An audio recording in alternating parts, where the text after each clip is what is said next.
Baik, sebelumnya Assalamualaikum warahmatullahi wabarakatuh. Perkenalkan, nama saya Muhammad Bari dengan NIM G.2011144 dari Prodi Sains Komunikasi.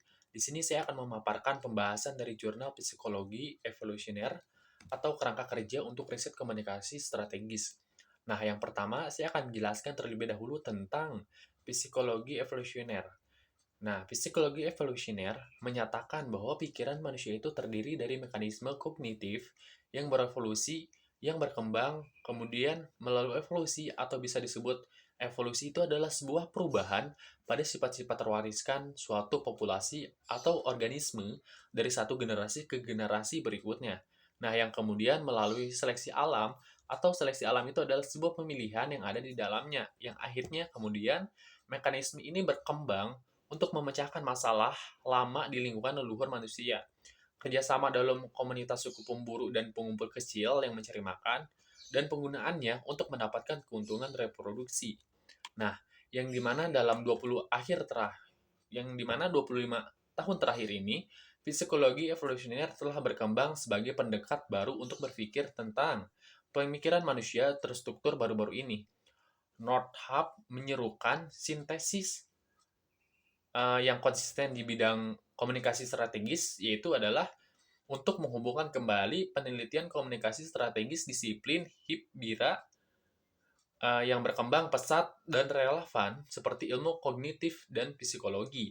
Nah, dalam artikel yang akan saya bahas itu mengikuti seruan dari Nordhaus yang dimana berusaha menyatukan pemikiran tentang integrasi pengetahuan psikologi evolusioner dan komunikasi strategis. Nah, yang idenya itu adalah untuk memaparkan proses kausal evolusi di bidang komunikasi strategis.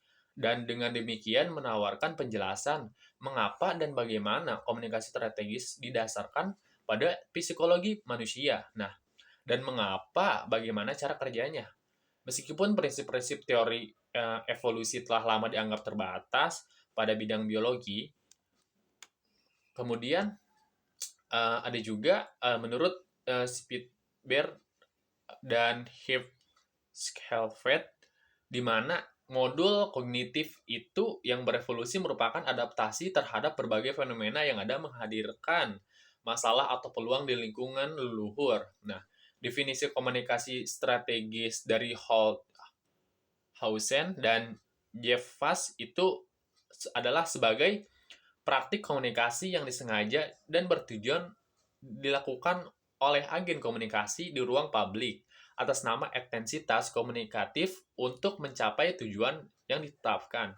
Nah, kemudian digunakannya sebagai dasar artikel konseptual ini dimaksudkan untuk menambah kriteria efektivitas komunikasi strategis. Nah, komunikasi strategis lebih berhasil mungkin jika motif dasar manusia itu dipicu oleh sarana komunikatif. Nah, dalam konteks ini pernyataan itu ditunjukkan seperti mengapa komunikasi strategis itu ada, kemudian bagaimana cara kerjanya, kemudian apa fungsi dari masyarakat, terus apa yang membedakan komunikasi strategis dan yang efektif dan komunikasi strategis yang tidak efektif. Nah, seperti itu. Kemudian ada psikologi evolusioner, di mana psikologi evolusioner dan komunikasi strategis ini terdapat definisi, asumsi dasar, dan hipotesis kerja. Nah, untuk mengenali kegunaan psikologi evolusioner ini, untuk penelitian komunikasi strategis itu perlu dipahami dulu nih psikologi evolusionernya sebagai salah satu disiplin ilmu dengan konsep, asumsi dasar, dan istilah unik intinya. Nah, seperti itu. Kemudian, seleksi alam juga dapat didefinisikan sebagai proses umpan balik yang didorong oleh reproduksi diferensial dan desain alternatif. Nah, yang dirancang seleksi alam bekerja untuk adaptasi, di mana fitur fenotip ini atau organisme yang melakukan fungsi yang memecahkan masalah kelangsungan hidup adalah reproduksi dalam sejarah evolusi spesies. Nah, yang akhirnya ketika melihat komunikasi strategis dalam konteks itu ada dua pernyataan yang menarik nih. Yang pertama itu ada bagaimana mekanisme kerja yang mendukung komunikasi strategis. Kemudian yang kedua itu ada bagaimana komunikasi strategis bekerja dalam lingkungan sosial yang tidak diantisipasi oleh evolusi. Nah, kemudian terdapat juga nih dua premis dasar psikologi evolusioner. Nah, yang pertama itu ada menurut Cosmides, Toby, dan Barkow.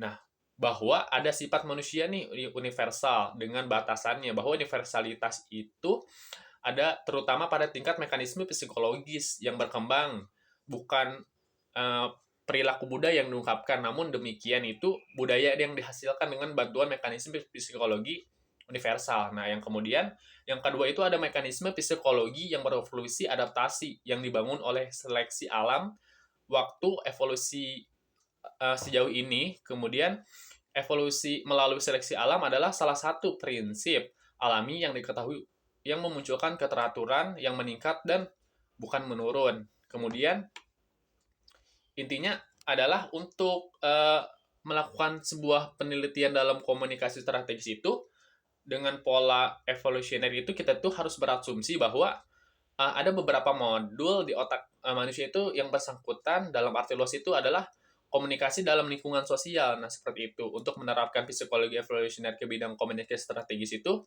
adalah tugas yang sangat sulit sebenarnya karena berbagai alasan. Nah, psikologi evolusioner itu terdiri mengandung berbagai macam teori yang berbeda yang terkadang membuat prediksi yang berbeda mengenai fenomena yang sama seperti itu.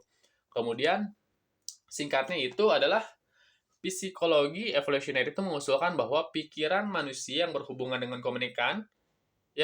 dengan komunikasi dalam masyarakat informasi saat ini adalah hasil dari evolusi otak manusia dari pengaturan sosial lingkungan adaptasi evolusi.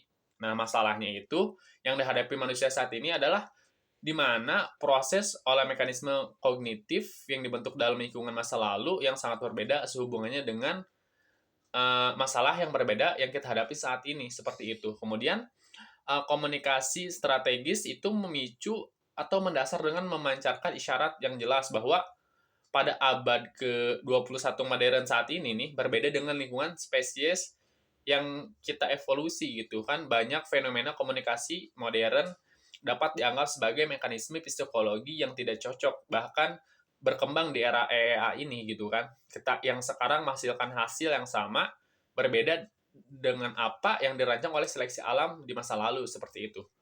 Kemudian argumen yang diuraikan dalam artikel yang saya jelaskan ini menyeratkan bahwa komunikasi strategis untuk mencapai tujuan itu memanfaatkan sifat manusia, memicu motif mendasar yang terhubung ke modul mental dan pikiran. Komunikasi strategis juga dapat memicu metode atau mode komunikasi yang berbeda. Nah, seperti itu. Mungkin cukup sekian penjelasan dari saya. Kurang lebihnya mohon maaf. Wabillahi taufiq walhidayah. Wassalamualaikum warahmatullahi wabarakatuh.